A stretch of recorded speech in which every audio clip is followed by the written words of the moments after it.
This is Small Secrets, Big Rewards, ATC Tip number 7. Do what you love. You've got to find what you love, and that is as true for your work as it is for your lovers. Your work is going to fill a large part of your life, and the only way to be truly satisfied is to do what you believe is great work. And the only way to do great work is to love what you do. If you haven't found it, keep looking. Don't settle. Steve Jobs. Start small. The above quote was eventually distilled down to one we're all familiar with. Do what you love, the money will follow. Once again, thanks to oversimplification, the true message has gotten lost. I can't help but wonder if this is a conscious or unconscious side effect of our nature. In our quest for a memorable soundbite, the nuances of language get lost, and the entire meaning of a statement or phrase changes. The true damage that this will cause to our species and our continuing acquisition and transmission of knowledge in the long run won't be able to be determined anytime soon. It takes small steps to create a solid foundation. Each stone, brick, and board must be carefully placed and secured before anything can be built. Tend to the details to create a superior vision for yourself and those you love. It's those details that eventually create a big picture. Be mindful. It's really not about controlling every thought. It's about keeping our minds on the thoughts we want to give our energy to. Thought energy is creative energy, and creative energy is the currency of your life, and the universe is your one-stop shop. But it is still up to us to find the best bargain for our energy buck. And this is where mindfulness really plays the biggest part in the creation of your life. To go back to the shopping analogy, mindfulness is like walking into the grocery store with your list in hand, whereas letting your mind go where it wants is simply meandering through the store, knowing you have to make something but have no concept of what that might be. It's your opportunity to focus on the power of your intention, and intention is the energy that breeds manifestation through mindfulness. Set a goal that you can believe you can achieve within a certain time frame. For instance, by next quarter, I want to double my sales numbers. If you're a small business owner, you might have a plan now to do that by refining your target demographic and cutting the advertising fat that doesn't produce. If you're a salesperson on the floor of a store, you might decide to start meandering the store looking for people to engage rather than just hanging out at the register waiting for people to come to you. In the movie The Pursuit of Happiness, Will Smith plays a man so down on his luck that he's living in a public restroom with his son. When he finally scores a job, he sets about strategically utilizing his time to ensure he succeeds to the level of his best expectation. He comes in early, stays later than most, and doesn't hang up the phone between calls, all of which saves him time and earns him higher sales rankings than his peers. In the end, spoiler, he succeeds.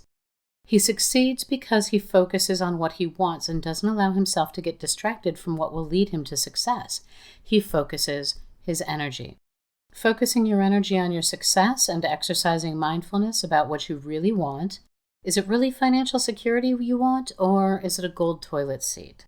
And, of course, being honest about it will open you up to opportunities that you might not have noticed before. By staying mindful about your goal and the different aspects of your life or habits that you can change to help you achieve it, you are bringing into your world opportunities that you may not have recognized as such before this moment. Another thing to be mindful about is how it feels, whether it's an unexpected opportunity or part of your plans. If it feels right, and the follow-through for the idea seems to simply flow, then that is a clue that you're on the right track. If, however, it's tedious or a chore that makes you sick to think about carrying through with, you might need to sit down and go through some other ideas because it should not be agony. Whatever you're doing should feel natural and good and in line with the desired outcome, instead of something that cuts into it at cross purposes or tries to force events into a different direction that things weren't meant to go. So now that you have your goal, begin building the reflection of its achievement in your mind. Maybe a new house, envision it from the entryway to the tiles in the bathroom. You don't have to do it all at once. Each detail will undoubtedly have its own moment. But more important than the details of the house itself is the feeling of having it. Feel the satisfaction of having achieved your dream home.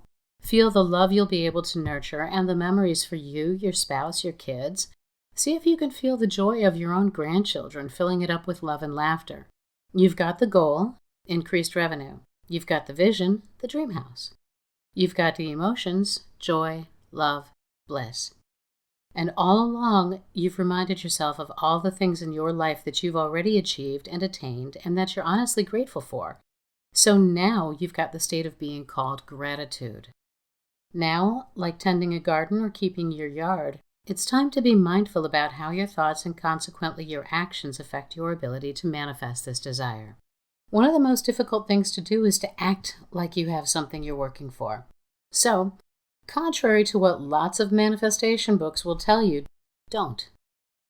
You're not out to live a lie. You're out to live your truth. If you can't see yourself owning enough cars to have an elevator in your garage to get them up or down to street level, then that's a visualization that's at cross purposes with your nature. If, however, you can envision yourself having 3 or 4 specialty cars that are well cherished, and if that visualization brings you joy instead of difficulty, then there's more likely to be in line with your nature. More is not always better. Quality over quantity may well be the mantra you feel worthy of adoption. Can you expect great things to come to you just because you want them? Of course you can. But the expectation of great things doesn't mean you don't have to put the energy of creation into it. This has been Small Secrets, Big Rewards, tip number 7. Thank you for listening, and we will see you next time. Please hit the like and subscribe if you find any of this information helpful, and keep hoping.